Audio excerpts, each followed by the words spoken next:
BCN వార్తలకు స్వాగతం. నేను మీ శిరీష. ముందుగా ముఖ్యాంశాలు. ఎమ్మెల్యే చేతుల మీదుగా ఆర్టీసీ డైరీ ఆవిష్కరణ. ఎంపీడీఓను పరామర్శించిన డిప్యూటీ సీఎం పవన్ కళ్యాణ్. కడపను కమ్మేసిన దట్టమైన పొగమంచు. ప్రొద్దుటూరులో బాల్య స్నేహితురాలిని కలిసిన వైఎస్ విజయమ్మ. కడపలో విద్యార్థుల ఇండస్ట్రియల్ విజిట్. ఒంటిమిట్ట రెవెన్యూ సదస్సులో గందరగోళం. కానిస్టేబుల్ పరీక్ష అభ్యర్థులకు ఎస్పీ సూచనలు. విద్యార్థుల ఇండస్ట్రియల్ విజిట్ కార్యక్రమాన్ని శుక్రవారం వైవీలో వీసీ ఆచార్య కె కృష్ణారెడ్డి ప్రారంభించారు. ఈ సందర్భంగా ఆయన మాట్లాడుతూ మేనేజ్మెంట్ నిర్వహణతో పాటు కమ్యూనికేషన్ స్కిల్స్ ఉన్నవారు దేశ విదేశాల్లో రాణిస్తారన్నారు. పరిశ్రమలను ప్రత్యక్షంగా పరిశీలించడం ద్వారా వాస్తవ స్థితిగతులతో జ్ఞానం వృద్ధి చెందుతుందన్నారు. ఎంబీఏ విభాగాధిపతిగా doctor P Saritha, dean Y Subbarayudu పాల్గొన్నారు. Part of our MBA curriculum. In this visit, we are going to learn about how many departments are there, what is the culture of organization, how you can behave in the organization. You can learn something about. This is first semester we are going. Me head గారికి ఒక మాట చెప్పాలి. So ఈరోజు మీ head గారు road Vemana విశ్వవిద్యాలయంలో ఒక కొత్త అధ్యాయానికి గౌరవం ఏదైనా టీచర్లు కూడా సార్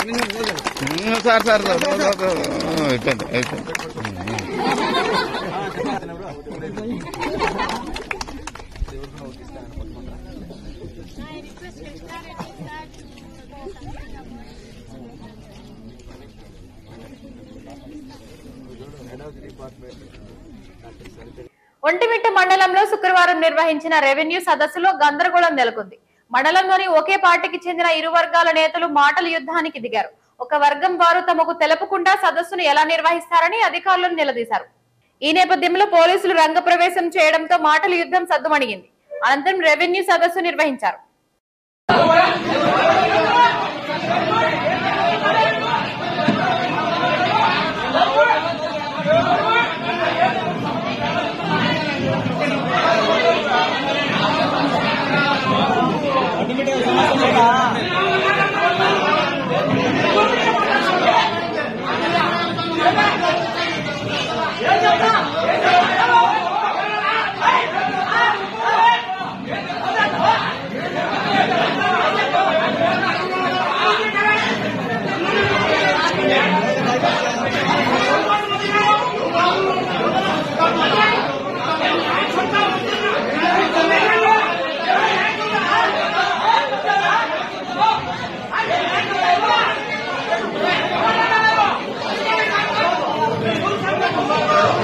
ఉమ్మడి కడప జిల్లాకు చెందిన కానిస్టేబుల్ ఉద్యోగ నియామకానికి సంబంధించి పీఈటీ, పీఎంటీ పరీక్షలకు హాజరయ్యే అభ్యర్థులకు జిల్లా ఎస్పీ విద్యాసాగర్ పలు సూచనలు చేశారు. శుక్రవారం ఆయన తన కార్యాలయంలో మాట్లాడారు. ఈ నెల 30 నుంచి జనవరి 8 వరకు కానిస్టేబుల్ రిక్రూట్మెంట్ పరీక్షలకు అన్ని ఒరిజినల్ సర్టిఫికెట్లు, 2 సెట్ల జిరాక్స్ కాపీలను తప్పనిసరిగా తీసుకురావాలన్నారు. నా ఒక్కడి విషయమే కాదు, చాలా మంది బయటకు చెప్పుకోలేకపోతున్నారు సార్ అంటూ MPDO Jawahar deputy CM Pawan Kalyan తో తన ఆవేదనను చెప్పుకున్నారు. కడప రిమ్స్ ఆసుపత్రిలో చికిత్స పొందుతున్న ఎంపీడీఓ జవహర్ బాబును డిప్యూటీ సీఎం పరామర్శించారు. ఈ క్రమంలో తన ఆవేదనను డిప్యూటీ సీఎం దృష్టికి తీసుకుని వచ్చారు. ప్రభుత్వం తరపున అండగా ఉంటామని డిప్యూటీ సీఎం పవన్ కళ్యాణ్ భరోసా ఇచ్చారు.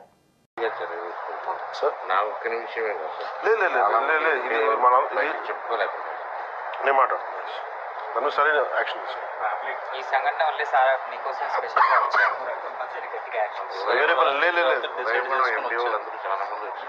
మామూలుగా ప్రెస్ స్టేట్మెంట్ దేనికో వెళ్ళాలా మీకు నేను మీకు అండగా ఉండడానికి వచ్చాను. ఆంధ్రప్రదేశ్ రాష్ట్ర రోడ్డు రవాణా సంస్థ క్రెడిట్ తో ఆపరేటివ్ సొసైటీ 2025 డైరీని శుక్రవారం సాయంత్రం కడపలో ఎమ్మెల్యే మాధవిరెడ్డి ఆవిష్కరించారు. అనంతరం ఆమె మాట్లాడుతూ ఆసియా ఖండంలోనే నెంబర్ 1 నిలిచి ఉద్యోగులకు అత్యుత్తమ సేవలు అందిస్తున్న సంస్థ డైరీ విడుదల చేయడం అభినందనీయమన్నారు. కార్మికుల సమస్యల పరిష్కారానికి యూనియన్ నాయకులు కృషి చేయాలని కోరారు. కడప నగరంలోని ప్రభుత్వ పురుషుల కళాశాలకి national assessment and accreditation council NAAC B++ grade ను కేటాయిస్తూ ఉత్తర్వులు జారీ చేశారు. ఈ నెల 18, 19 తేదీల్లో కళాశాలను సందర్శించిన NAAC పీర్ కమిటీ ప్రతినిధులు పూర్తి స్థాయిలో అధ్యయనం చేసిన తర్వాత తాజాగా 2.81 CBPAతో B++ గ్రేడింగ్ ప్రకటించింది. 5 ఏళ్ల పాటు ఇది అమలులో ఉంటుందని కళాశాల ప్రిన్సిపల్ తెలిపారు. కడప రిమ్స్ ఆసుపత్రి వద్దకు వచ్చిన డిప్యూటీ సీఎం పవన్ కళ్యాణ్ చూసేందుకు పెద్ద ఎత్తున అభిమానులు తరలి వచ్చారు. మీడియాతో మాట్లాడుతున్న సమయంలో ఒక్కసారిగా వందల సంఖ్యలో ఆయన మీదికి రావడంతో పోలీసులు ఉలిక్కిపడ్డారు. దీంతో అక్కడికి చేరుకున్న పోలీసులు అభిమానులను అదుపు చేసేందుకు పోలీసులు అవస్థలు పడ్డారు. ఎట్టకేలకు అక్కడి నుంచి పంపివేశారు.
గాలివీడు ఎంపీడీఓపై నిన్న వైసీపీ నేత జల్లా సుదర్శన్ రెడ్డితో పాటు మరికొందరు దాడి చేసిన విషయం తెలిసిందే. పోలీసులు వెంటనే అక్కడికి చేరుకుని సుదర్శన్ రెడ్డిని అరెస్టు చేశారు. ఇదే సమయంలో ఎంపీడీఓ ఆఫీసులో వైసీపీ, టీడీపీ నాయకుల మధ్య వాగ్వాదం జరిగింది. సుదర్శన్ రెడ్డిని పోలీసులు అరెస్టు చేసి తీసుకెళ్తుండగా నాయకులు పరస్పరం ఘర్షణకు దిగారు. ప్రభుత్వం మారినా ఇంకా బుద్ధి రాలేదని టీడీపీ నినాదాలు చేశారు.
కడప పరిసర ప్రాంతాలను శనివారం ఉదయం 8 గంటలకు ఒక్కసారిగా వాతావరణంలో మార్పులు వచ్చి దట్టమైన పొగమంచు ఏర్పడింది.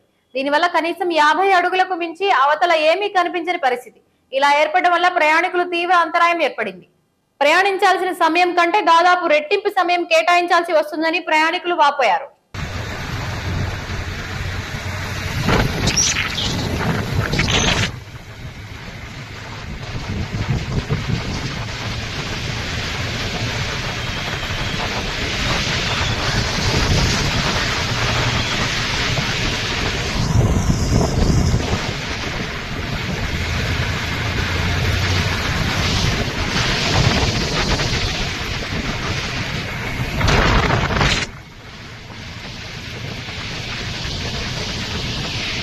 వైఎస్ జగన్మోహన్ రెడ్డి తల్లి పులివెందుల మాజీ ఎమ్మెల్యే వైఎస్ విజయమ్మ తన బాల్య స్నేహితురాలు భారతిని కలవడానికి శుక్రవారం ప్రొద్దుటూరు వచ్చారు. వైఎస్ విజయమ్మ భారతి ఇద్దరు బాల్య స్నేహితులు. దీంతో వీలు కుదిరినప్పుడల్లా వైఎస్ విజయమ్మ ప్రొద్దుటూరులోని తన బాల్య స్నేహితురాలు భారతిని కలవడానికి వస్తుంటారని సన్నిహితులు తెలిపారు.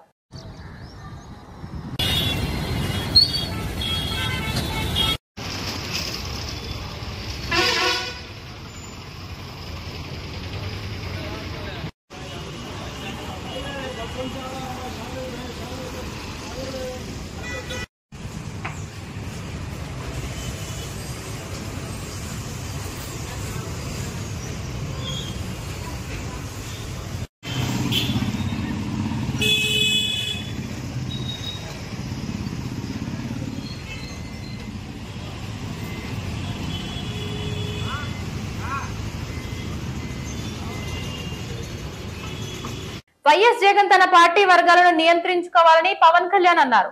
11 సీట్లు వచ్చినా ఇంకా దాడులు చేస్తుంటే మేము ఉపేక్షించమన్నారు. రాయలసీమ యువత ఇలాంటివి జరిగినప్పుడు ఎదుర్కోవాలని మేము అండగా ఉంటామని నాయకులకు సైతం పవన్ భరోసానిచ్చారు. ఈ రోజు మీరు భయపడడం వలనే జవహర్ బాబుపై దాడి జరిగిందన్నారు. పోలీసులే కాదు జనం కూడా ఇలాంటి వాటిపై స్పందించాలని, ఓట్లు వేసి పనైపోయిందని అనుకోకూడదన్నారు. కడప జిల్లా విద్యాశాఖ అధికారి వైఖరికి నిరసనగా కడప జిల్లాలోని ఉపాధ్యాయుల సంఘాల నాయకులు శుక్రవారం కడపలో నిరసన వ్యక్తం చేశారు. డిసెంబర్ 30న డిఈఓ కార్యాలయం వద్ద ధర్నాకు పిలుపునిచ్చారు. వివిధ పాఠశాల సందర్శన సమయంలో ఉపాధ్యాయుల పట్ల వ్యవహరించిన తీరు, వాడిన భాష తీవ్ర అభ్యంతరకరంగా ఉన్న విషయంపై చర్చించారు. గాలివీడిలో వైసీపీ నేతల దాడిలో గాయపడిన కడప సర్వజన ఆసుపత్రిలో చికిత్స పొందుతున్న గాలివీడు ఎంపీడీఓ జవహర్ బాబును శనివారం ఉమ్మడి కడప జిల్లా జనసేన పార్టీ నాయకుడు అధికారి కృష్ణ పరామర్శించి మనోధైర్యాన్ని నింపారు. నేడు డిప్యూటీ సీఎం పవన్ కళ్యాణ్ ఎంపీడీఓను పరామర్శించడానికి వస్తున్న నేపథ్యంలో బందోబస్తు ఏర్పాట్లను కృష్ణ పరిశీలించారు. జనసేన నేతలు భారీ ఎత్తున తరలివచ్చారు. కడప రిమ్స్ ప్రభుత్వ ఆసుపత్రి వద్దకు డిప్యూటీ సీఎం పవన్ కళ్యాణ్ వస్తున్నట్టు తెలియడంతో ఆయన అభిమానులు పెద్ద సంఖ్యలో అక్కడికి చేరుకున్నారు. కార్యక్రమం ముగించుకుని తిరిగి వెళ్తున్న క్రమంలో అభిమానులకు ఆయన దారి పొడవునా అభివాదం చేస్తూ ముందుకు కదిలారు. తమ అభిమాన నటుడిని చూసిన ఆనందంలో అభిమానులు కేరింతలు కొట్టారు. అభిమానులను అదుపు చేసేందుకు పోలీసులు బందోబస్తు ఏర్పాటు చేశారు.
కడప జిల్లా దిద్దేకుంటలో నాగేంద్ర తన ఫ్యామిలీతో సూసైడ్ చేసుకున్న విషయం తెలిసిందే.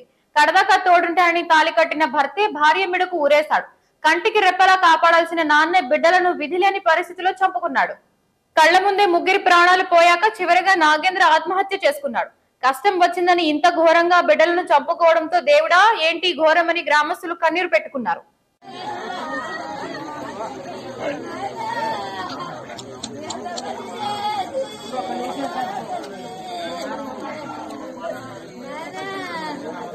జమ్మలమడుగు ప్రభుత్వ ఆసుపత్రిలో శనివారం దారుణ ఘటన చోటు చేసుకుంది. వైద్యం వికటించి బాలింత సుమతి మృతి చెందింది. నంద్యాల జిల్లా కొలిమిగుండ్ల మండలం మీర్జాపురం నుంచి శుక్రవారం రెండో కాన్పు కోసం కుటుంబ సభ్యులు జమ్మలమడుగు ప్రభుత్వ ఆసుపత్రికి తీసుకొచ్చారు.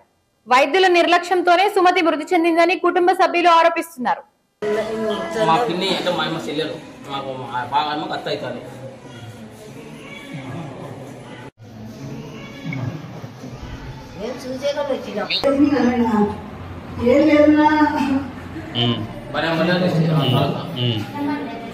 డెలివరీ కోసం నిన్ను జాయిన్ అయినాము. నిన్ను అడ్మిట్ అయిన తర్వాత ఈరోజు పొద్దున సర్జరీ చేసినారు. ఇది చేసిన తర్వాత పాపకు బాగున్నారు. ఇప్పుడు దాకా ఒక అడ్డ మొత్తం మేము కూడా మాట్లాడిన తర్వాత కిందనే ఇంజక్షన్ చేసినారు. ఇంజక్షన్ చేసిన తర్వాత కొద్దిగా అయాసం వచ్చింది, బీపీ డౌన్ అయింది చేసినారు. దాంతో మళ్ళీ ఫిక్స్ వచ్చాయని చెప్పినారు. వచ్చాయని వీళ్ళు అడావిడి చేసి పొద్దుటూరు పోయి కడప పోరు అంటే ఏమైతే చెప్పకుండా ఉన్నారు. వాళ్ళు అసలు చెక్ చేసుకొని చూడకుండా ఉన్నారు. డాక్టర్ సిస్టర్ వచ్చి సూదేసింది. ఆ సూదేసిన రోజుసేపు ఎప్పటి కొట్టింది, ఎప్పటి కొట్టింది. ఇంకా వాయిల్ వేసింది, వచ్చింది. ఇంకా ఇట్లా చెప్తున్నారు సార్. ఆయమ్మకు డౌట్ వచ్చి ఒక మేడాన్ని పిలిచింది. ఆ మేడం చాలకు అనుమానం కట్టే అక్కడ ఎదకపోయి హైదరాబాద్ కన్నారు. దాంట్లో పోయి పండగట్టాలకు లేదు. మళ్ళీ అటు నుంచి లోపల పండగట్టారు. ముందు బాగానే ఉన్నది, ముందు బాగానే నేను మాట్లాడినా. వేసినాక మా రోజుసేపు నోటుకునే బురుగు వచ్చింది. వాయిల్ వేసిందని మేడం ఆ పెద్ద మేడానికి ఫోనే చేసింది. వచ్చి ఇంక ఇట్లా పని అని చెప్పింది. హైదరాబాద్ తీసుకుపోయి ఇంకా అన్నా దాంట్లో పోయి పండగ పెడతానే ఆ ప్లేస్ లో పోయింది. మళ్ళీ తెచ్చి పండుగ పెట్టారు. చూసేసినాక వాయిల్ వేసింది, బురుగు వచ్చంటే సిస్టర్ ఫోన్ చేసింది మేడానికి. డాక్టర్ లేదు అప్పుడు అది వచ్చింది. అది జరిగి వచ్చి అది ఆక్సిజన్ పెట్టాలా, అది పెట్టాలి, ఇది పెట్టాలని ఉరుకుతున్నారు. అంత లేకపోయింది.